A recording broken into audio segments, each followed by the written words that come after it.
So those of you who follow my videos that I post know that I do a lot of interviews with a lot of people, and I've done a lot of interviews, and many connected to Vietnam warriors, because that's my generation.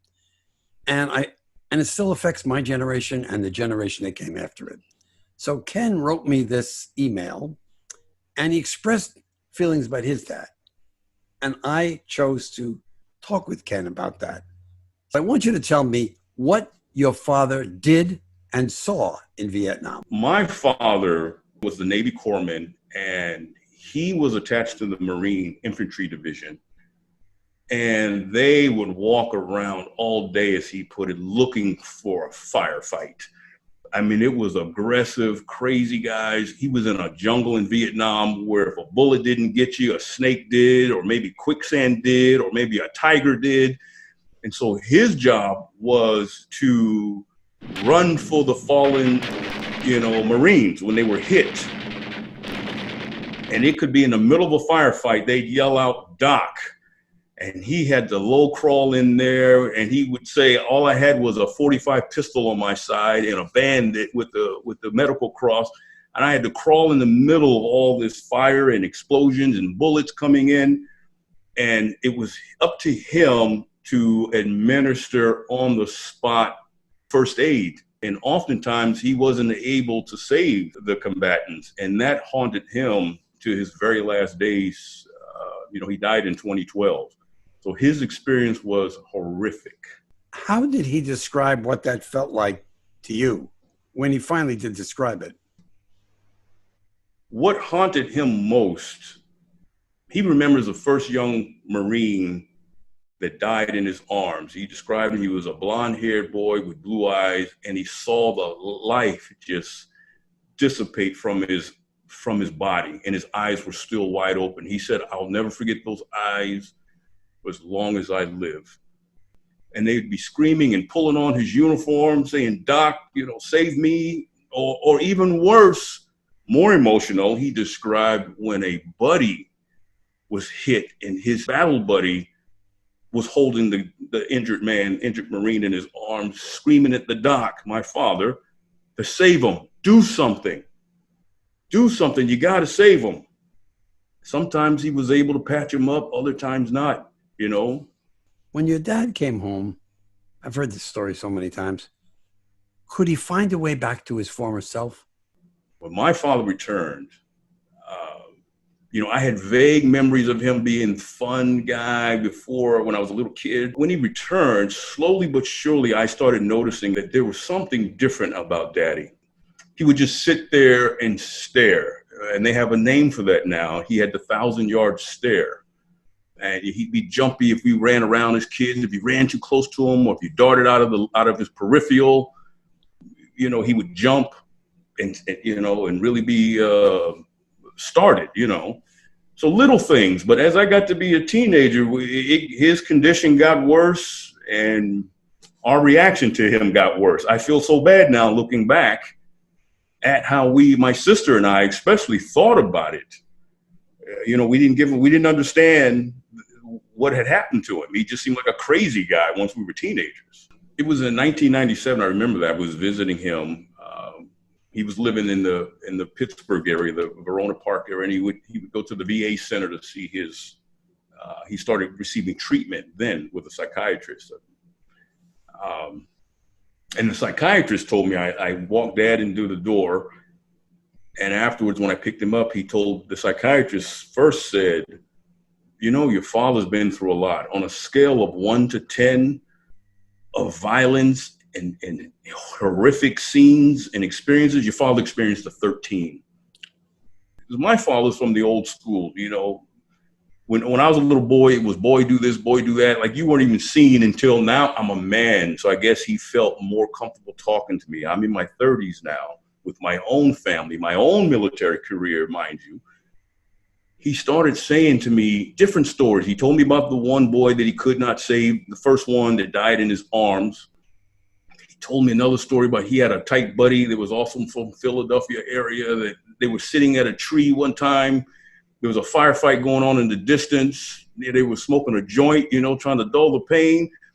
And the buddy says to my dad, hey, man, I'm going to go get some of this to run into the firefight. But they always had a pact right up front that if something happened to the other one, and the one that survived would deliver a message to the other's family.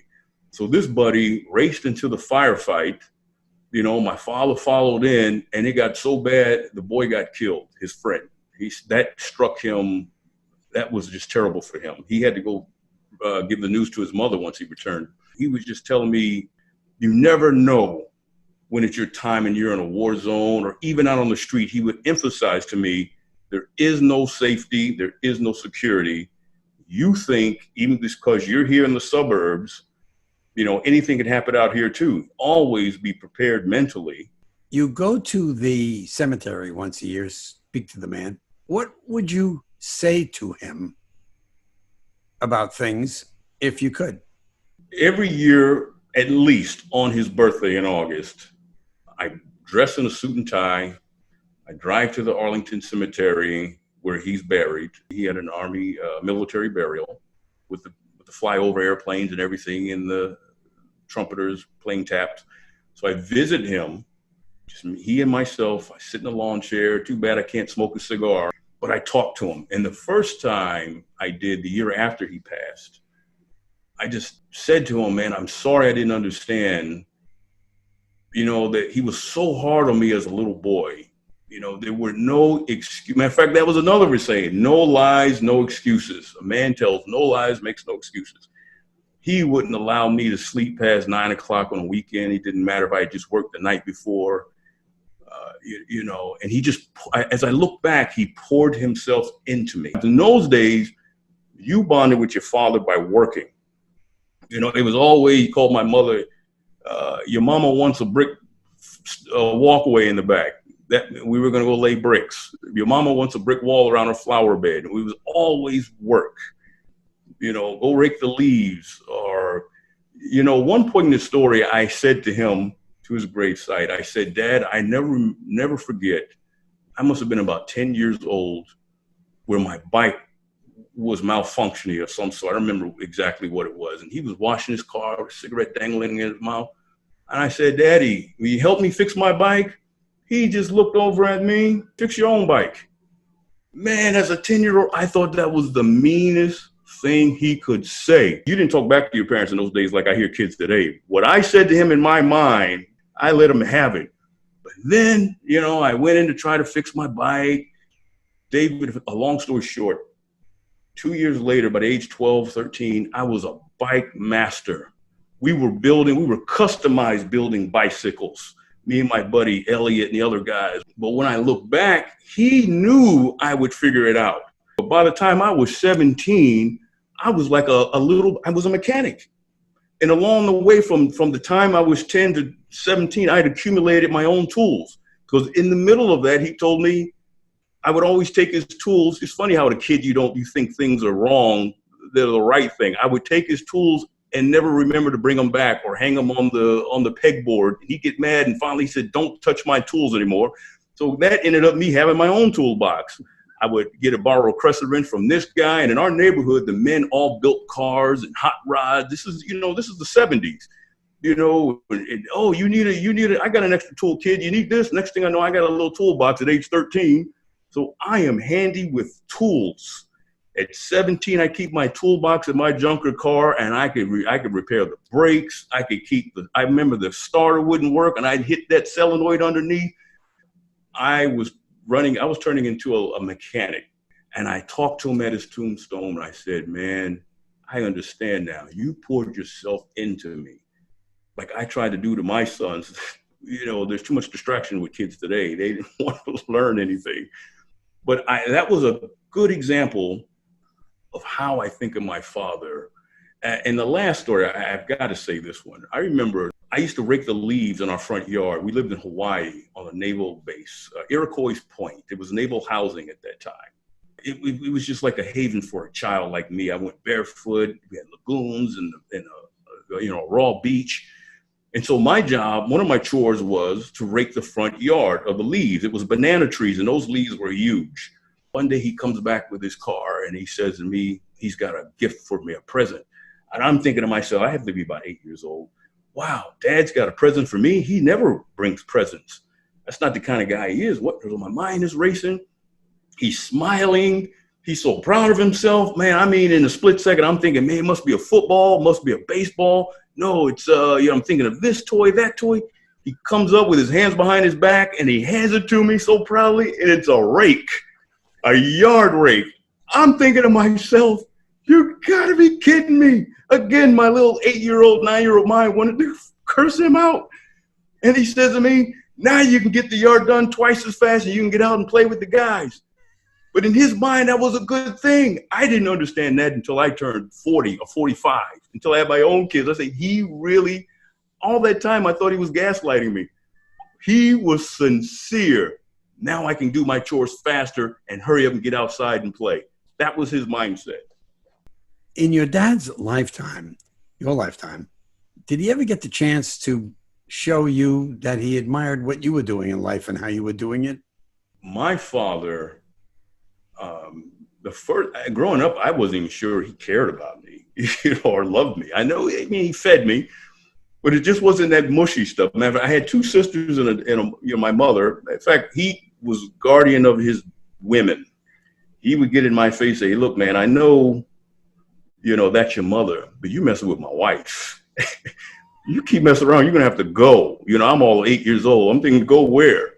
And he drilled it in my head as a little kid. Look, my daughters can always come back home. You mess up, he'd say it in more graphic language, even as an 8-year-old. You F up, you got to go. So that was clear to me.